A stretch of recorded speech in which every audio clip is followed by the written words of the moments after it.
Martha. I'm going to stop you. The incidents were limited to a handful of apartment complexes, and the mayor said our dedicated police officers have acted on those concerns. A handful of problems. Only, Martha, do you hear yourself? Only a handful of apartment complexes in America were taken over by Venezuelan gangs, and Donald Trump is the problem and not Kamala Harris's open border? Ain't nothing changed, nothing new here to see. This ain't nothing but some political maneuvering. America! Welcome to the eulogy, eat it up. It's called political buffoonery. Hey there, everybody, and welcome to This Week in DUMBmocracy, where we showcase some of the dumbest newsmakers of the week. We're in the final push of the 2024 election cycle, and things are close between the Democratic designee Kamala Harris and the Republican nominee Donald Trump. You know how I know that? It's not because I'm an observer of polling or that I'm a consumer of a lot more news than you are. No, it's because I'm watching the behavior of the media and watching them put their thumb on the scale to try to help Kamala Harris. The latest example of that was an interview on ABC This Week over the weekend with Martha Raddatz with J.D. Vance, the vice presidential nominee on the Republican side. And to say that she was carrying water for Kamala Harris is an understatement, ladies and gentlemen, and everybody in between. We're going to go through portions of that interview, but before we do all that, please subscribe to the channel, hit that notification bell so you don't miss any other shows. And if you like what you see and hear in this or any other video on the channel, I'm going to ask you guys to smash that thumbs up button, like, comment, share the show with your friends, all that really, really good stuff, because all that's going to help us grow via the YouTube algorithm. What? Feed me! Okay. As always, gang, thank you so much for all that you do to help grow the show, whether it's liking and sharing on YouTube, on Rumble, on X, on Odyssey, on BitChute, wherever you find the show. I hope this video earns your subscription. And while you're out there, check out some merch like this wonderful People's Republic of New York City glass.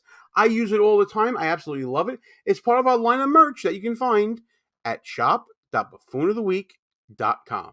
This guy is a grifter. All right, we got the grifting out of the way. Let's get into this interview. We're going to look at portions of Martha Raddatz's interview with J.D. Vance and how she tried to be a gotcha journalist in order to help Kamala Harris, and how J.D. Vance was able to maneuver around all those gotchas and really came out looking pretty good by the end of this interview. Because I know your time is valuable and you only have so much time to go on the internet, I picked 3 different segments from a larger interview conducted by Martha Raddatz with vice presidential nominee J.D. Vance that occurred on ABC This Week and aired over the weekend. I'm not going to discourage you from looking at the entire interview. In fact, I've linked it in the description below the video. And you know what? I'm going to put it in the upper right-hand corner of the screen right about now. There it is. You can check out the full interview, get the full context at your leisure.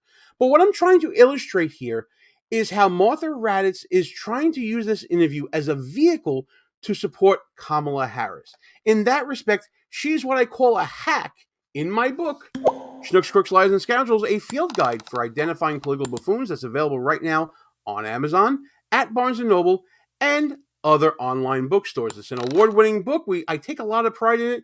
I hope you check it out. It's available for 99 cents on Amazon. That being said, let's talk about what hacks are. Hacks are journalists with an agenda. They like to push a beautiful narrative of their own choosing, or maybe the choosing of the network that they're employed at. And in this case, we're talking about the narrative of pushing Kamala Harris being a better fit for president and the anti-Trump agenda that we've seen from left-leaning news sources and network news alike. Let's get into this first segment that I chose to illustrate those points. This is Martha Raddatz talking about Donald Trump's comments concerning Aurora, Colorado, and how Trump used certain language to accentuate, exaggerate, and bring awareness to what's going on in this particular city.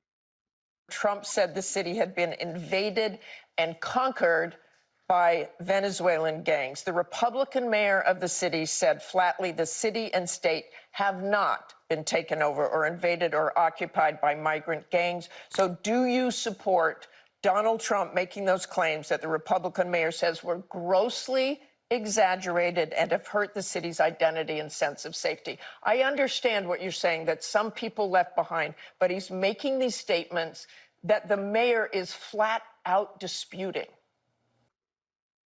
Okay, so let's talk about English 101 first and foremost. I think most of you, because I'm sure you guys are very intelligent, you found this channel. We're not exactly common to find. I'm sure you know the difference between fact and opinion. Donald Trump's claims about Aurora, Colorado being taken over by Venezuelan migrant gangs is opinion. It's not necessarily fact. The facts are that there are apartment complexes in Aurora, Colorado that are taken over by migrant gangs.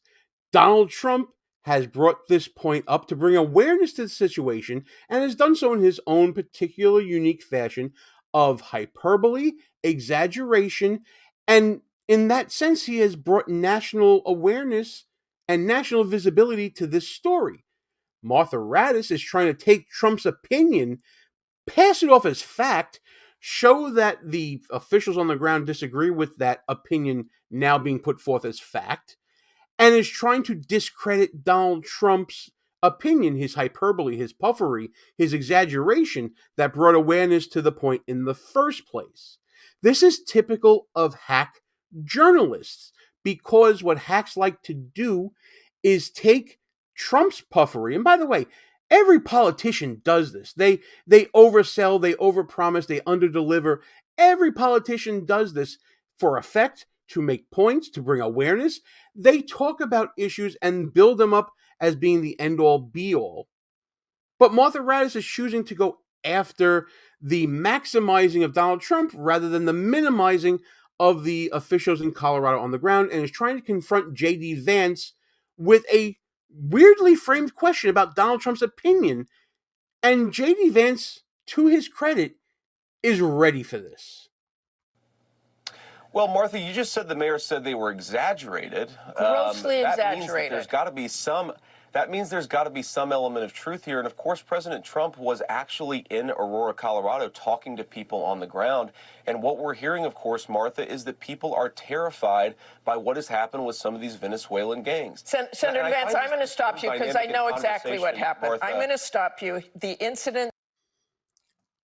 Martha Raddatz is trying to now show that she has a superior knowledge base to J.D. Vance.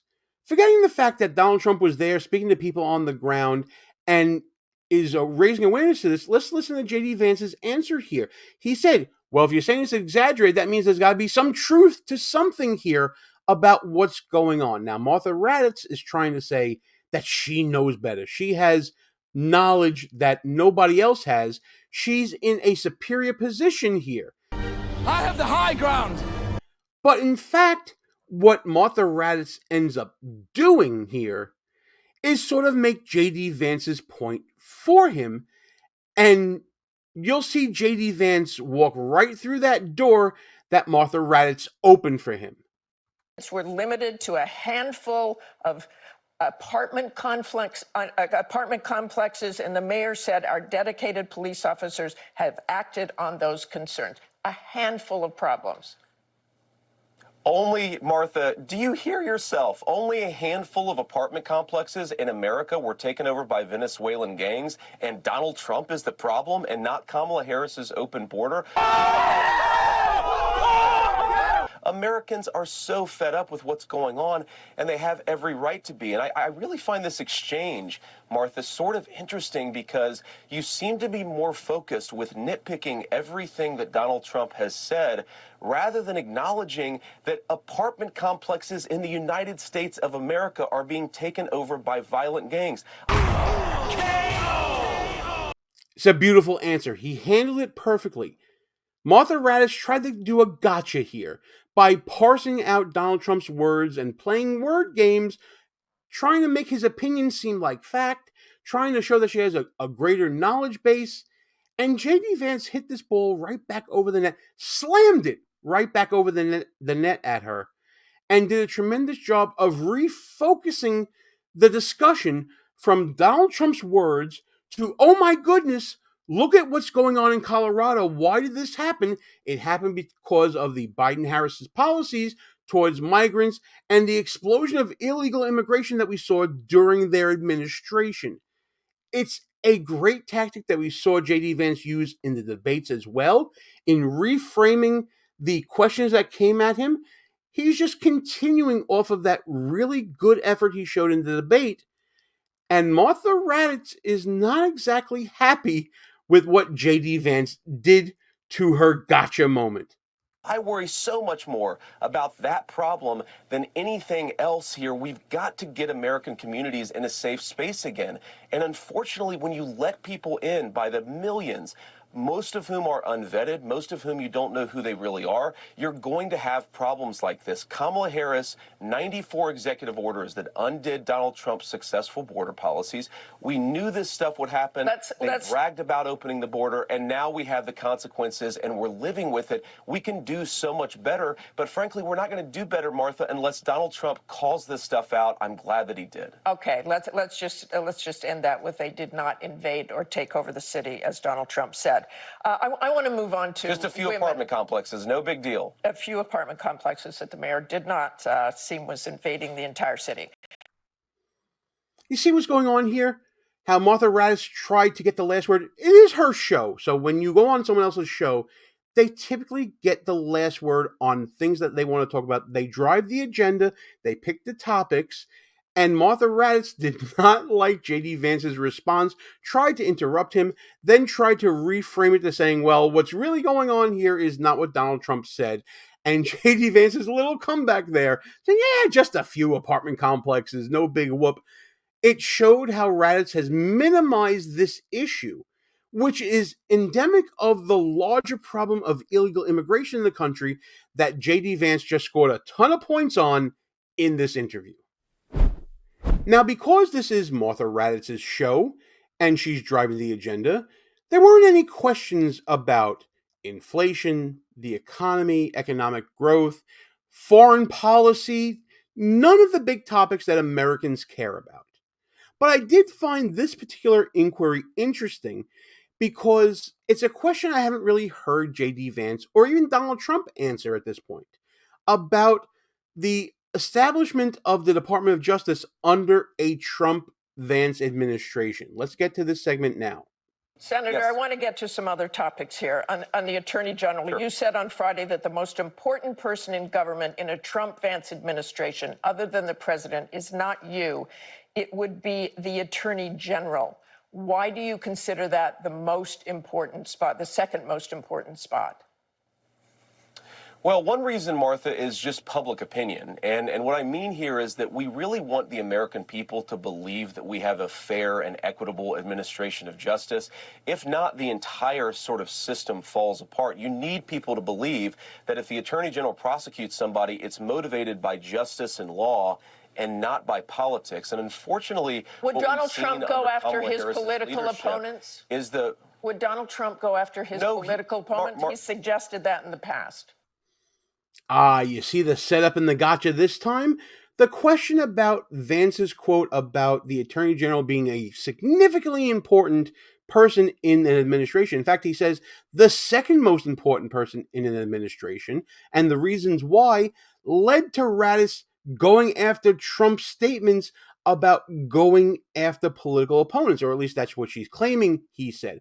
Again, whether or not that is factual or opinion, I leave that to you guys. But again, Vance sees the setup and the attempt at the gotcha, and he gives another great answer that avoids any sort of trap that Raddatz was trying to put out there.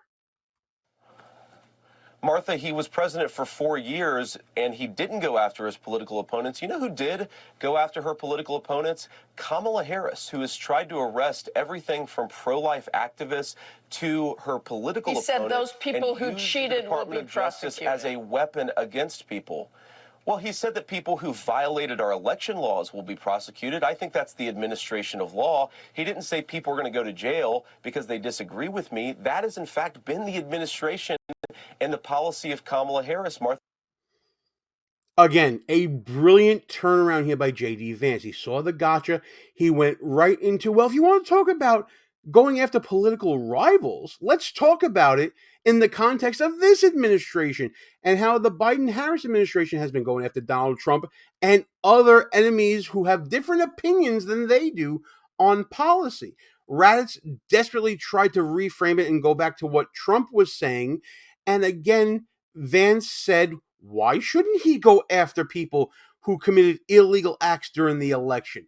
Isn't that a crime? Shouldn't that what he should be doing?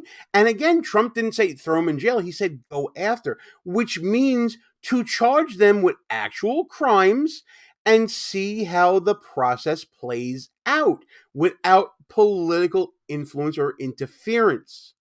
J.D. Vance is really, really good at this political game, especially when it comes to dealing with the media, especially when it comes to dealing with the left-wing media going after Trump. Look, under the last 3.5 years, we have seen politically motivated after politically motivated prosecution. I'd like us to just get back to a system of law and order where we try to arrest people when they break the law, not because they disagree with the prevailing opinion of the day. And there's a fundamental difference here between Donald Trump and Kamala Harris. Donald Trump may agree or disagree on a particular issue, but he will fight for your right to speak your mind without the government trying to silence you.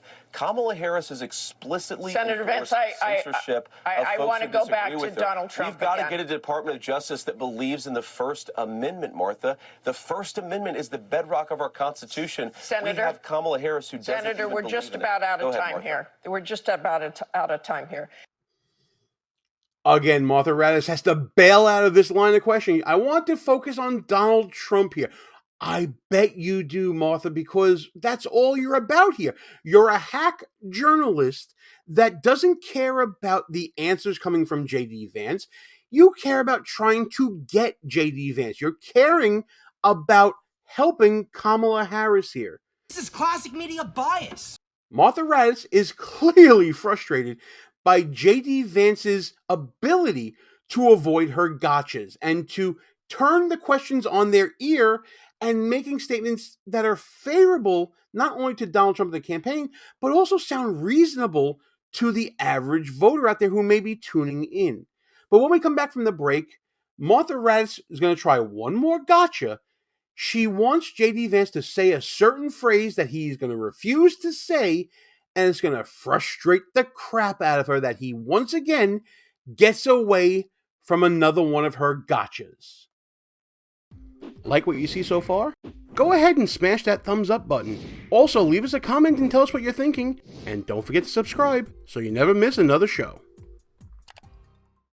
If there's one criticism that really stuck to J.D. Vance after the vice presidential debate with Tim Walz, it was that Vance may not have handled the question about his opinion on J6 so well that Tim Walz called a damning response because he refused to say who won the 2020 election. He didn't say the words that Democrats use, sort of like a litmus test to see whether or not someone else is cuckoo bananas or not. People are not allowed to have nuance when it comes to J6, apparently, when it comes to Democrats. And that's going to be on display here with Martha Raddatz talking to J.D. Vance, trying to follow up on his response from that debate. And I want to end with this. In interview after interview, question after question, and in the debate, you refused to say that Donald Trump lost the 2020 election. So I'm just going to assume that if I ask you 50 times whether he lost the election, you would not acknowledge that he did. Is that correct? Martha, you asked this question. I've been asked this question 10 times in the past couple of weeks. Of course, Donald Trump and I believe there were problems in 2020. You haven't asked about inflation. No, I'm sorry. Let's stick to this. I know. The American people want us to talk about how to make their lives better. They don't want us to say that? Because because, Martha, I believe that in 2020, when big tech firms were censoring American citizens, that created very serious problems. And by the way, Martha, you're a journalist. You represent the American media. Look at the polling on this. A lot of Americans feel like they were silenced in the run-up to the 2020 election. That is such a bigger issue. That fundamental problem than me and Donald Trump talking about it. And unfortunately, but Martha, I don't understand why you won't just say it if you believe it. Just say it. That's what Martha Raddatz, she wants that clip of him just saying it. Or more likely, Martha Raddatz wants that clip of J.D. Vance refusing to just say it, because then ABC News can run with the headline of J.D. Vance still refuses to say that Donald Trump did not win the 2020 election, because that's what Democrats love to hear. They love that because that gets them the opportunity to paint their opponents as freaky little wackadoo cuckoo bananas. That's what they want. They love that. They live for that. But what J.D. Vance is doing here is a little more nuanced, and I appreciate the nuance here. He wants to say that, yes, I have questions about this election because of what happened with big tech and suppression of news stories that may have influenced voters when they went to the polls. And moreover, stop nitpicking about this point. Me saying this or not saying this does not help Americans. J.D. Vance has portrayed himself as being focused on issues going forward, not looking back. He wants to talk about fixing the economy going forward, not looking back.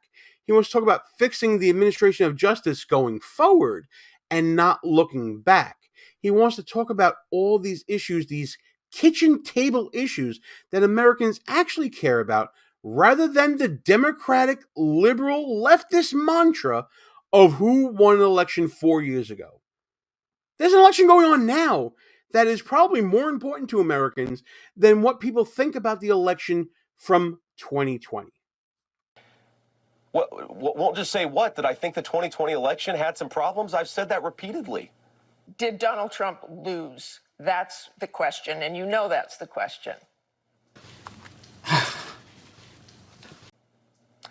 Martha, I've said repeatedly, I think the 2020 election had problems. You want to say rigged? You want to say he won? Use whatever vocabulary term you want. I want to focus on the fact that we had big technology firms censoring our fellow citizens in a way that violated our fundamental rights. The fact that you're so obsessed with what word I used to describe this phenomenon rather than the phenomenon itself suggests something very broken in the American media. If we want to restore trust in American elections and democracy, which I want to do, Martha, we have to talk openly about what happened in 2020. And most importantly, we've got to talk about what happened afterwards. Okay. Americans being unable to afford the basic necessities of middle-class life because Kamala Harris is in the White House. And that's that. It really is a question of priorities, isn't it? Martha Raddatz's priorities here is to make J.D. Vance look bad, look dumb, look like a fringe conservative that is just doing Donald Trump's bidding. Because if you notice, all the questions are about Donald Trump being really, really bad. The question about his exaggeration and puffery, what's going on in Aurora, Colorado, the questioning about Donald Trump going after his enemies, and now this J6 interrogation. It's all about making Trump look bad. It's not about issues that are affecting us every day that would influence our vote, like plans for the economy, like plans for foreign relations overseas and all the wars going on, that the world is on fire right now, that we have out of control inflation, that we have, an issue at home when it comes to trusting government. She doesn't want to talk about any of those issues. She wants to talk about Donald Trump and only Donald Trump. The problem with only wanting to talk about Donald Trump is that after, 9 years of this now?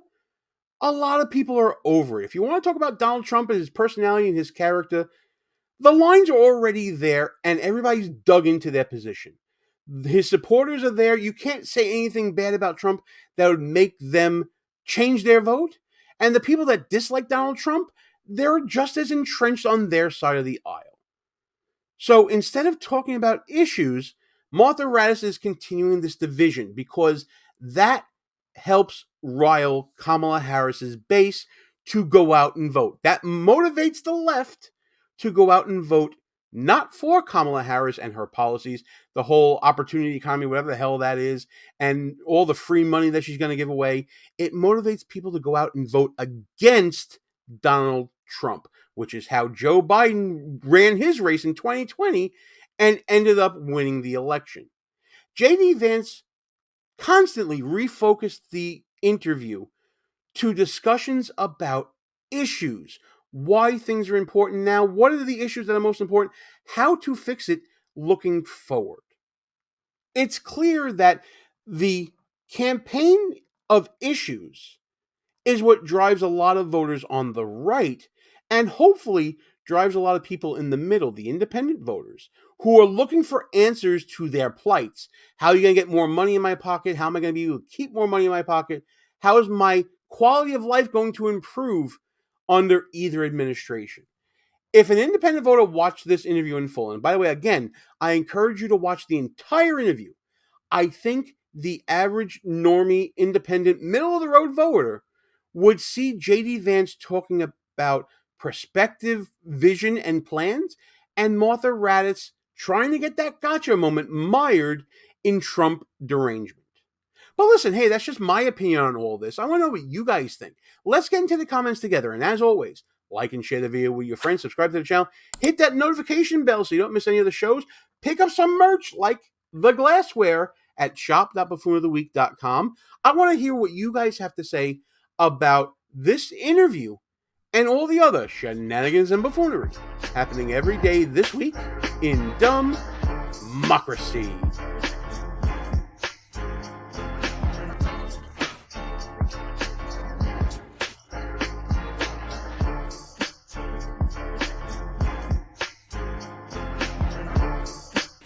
All views and opinions expressed here are not necessarily of the mainstream media and may offend some listeners. It's called political buffoonery.